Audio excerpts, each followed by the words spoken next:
നമസ്കാരം, news prime മലയാളത്തിലേക്ക് സ്വാഗതം. ഐക്യരാഷ്ട്രസഭയുടെ പ്രതിനിധി സംഘം കേന്ദ്ര സർക്കാരിന് കത്തയച്ചിരിക്കുകയാണ്. SIR നടപടി ഏറ്റവും വേഗത്തിൽ തന്നെ അത് ഇല്ലാതാക്കണം. ഇന്ത്യയിലെ ന്യൂനപക്ഷങ്ങൾ കടുത്ത ഭീതിയിലാണ്. അവരുടെ അവകാശങ്ങൾ, അവരുടെ പൗരത്വവുമായി ബന്ധപ്പെട്ട കാര്യങ്ങൾ, നാഷണാലിറ്റിയുമായി ബന്ധപ്പെട്ട പ്രശ്നങ്ങൾ, അതെല്ലാം അതിസങ്കീർണമായി കൊണ്ടിരിക്കുകയാണ്. ഇത് കണ്ടുകൊണ്ട് നിൽക്കാനാകില്ല. ഈ ലോകത്തെ 1/5 ആളുകൾ ഇന്ത്യക്കാരാണ്. അത്രയേറെ പെരുപ്പമുള്ള ഒരു രാജ്യം, 148 കോടി ജനങ്ങൾ അധിവസിക്കുന്ന രാജ്യത്തെ ഏകദേശം 30 കോടിയോളം അടുത്തുള്ള ആളുകളുടെ പൗരത്വവുമായി ബന്ധപ്പെട്ട വിഷയത്തിൽ കേന്ദ്ര സർക്കാർ എടുക്കുന്ന നടപടിയെ ഒരു കാരണവശാലും അംഗീകരിക്കാൻ കഴിയില്ല എന്ന് UN പ്രതിനിധി സംഘം കൃത്യമായി കത്തിൽ പറഞ്ഞിരിക്കുന്നു.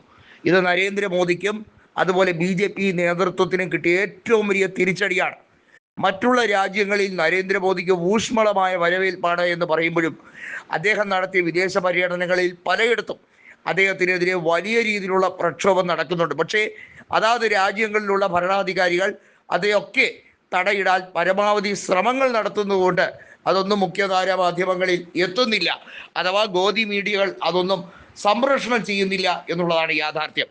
കാരണം അത്രയേറെ വിദ്വേഷവും വെറുപ്പും കാട്ടിക്കൂട്ടലാണ് നരേന്ദ്രമോദിയും അമിത്ഷായും ഈ 12 കൊല്ലമായി ചെയ്തുകൊണ്ടിരിക്കുന്നതെന്നുള്ളതിൽ യാതൊരു തർക്കവുമില്ല. അതിനൊന്നും സംശയിക്കേണ്ട കാര്യവുമില്ല. ഇവിടെ പറഞ്ഞു വരുന്ന പ്രധാന കാര്യം എന്താണ്?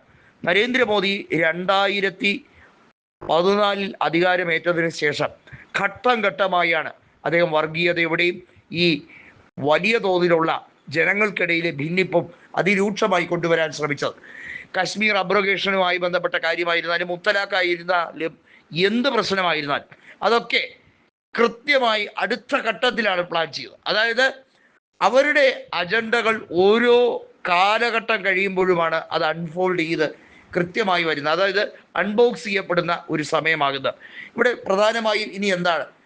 രാജ്യത്തെ സെൻസസുമായി ബന്ധപ്പെട്ട കാര്യമാണ്. ആ സെൻസസിലും SIR നടപടിയുടെ ഒരു ആഘാതം ഉണ്ടാകുമെന്ന തിരിച്ചറിവ് കൃത്യമായി ഉണ്ട്.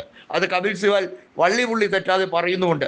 ഇന്ത്യയുടെ പരമോന്നത നീതിപീഠമായ സുപ്രീം കോടതിയിൽ നിന്നും ആവശ്യാനുസരണം ജനങ്ങൾക്ക് നീതി ലഭിക്കുന്നില്ല. പ്രതിപക്ഷ പാർട്ടികൾ കൊടുക്കുന്ന ഹർജികളെ പോലും ചവറ്റുകുട്ടയിലേക്ക് എറിയാൻ കാണിക്കുന്ന രീതിയിലുള്ള ആ മനസ്സ്, അത് എത്രത്തോളം വികലമാണ് എന്നുള്ളത് തന്നെയാണ് കൃത്യമായി കപിൽ സിബൽ ഉൾപ്പെടെയുള്ള മുതിർന്ന അഭിഭാഷകർ മാധ്യമങ്ങളോട് പറയുന്നത്. ഈ രാജ്യത്തെ മാധ്യമങ്ങൾക്ക് ഇന്നേ വരെ ഒരു നേരിട്ടുള്ള അഭിമുഖം പ്രധാനമന്ത്രി എന്ന രീതിയിൽ നരേന്ദ്രമോദി കൊടുത്തിട്ടില്ല. മുൻ പ്രധാനമന്ത്രിമാരുടെ രീതികളേ അല്ല, അതൊക്കെ എന്തോ മേന്മയാണെന്ന് വിചാരിക്കുന്നവരുണ്ട്. ഈ രാജ്യത്തെ ഗോദി മീഡിയകൾ എങ്ങനെയൊക്കെയാണ് BJPക്ക് അടിമപ്പെടുന്നത്, അവർക്കൊക്കെ ഫണ്ടിങ് നടത്തുന്നത് എന്നുള്ളതിൻ്റെ ഉത്തമ ഉദാഹരണം കൂടിയാണ്. മീഡിയ എന്ന് പറയുന്നത് തെറ്റാണ്. ഈ വിവിധ മീഡിയകളെ പ്രൊപ്പഗാൻഡ ചാനലുകളായി തന്നെയാണ് കണക്കാക്കാൻ കഴിയുന്നത്.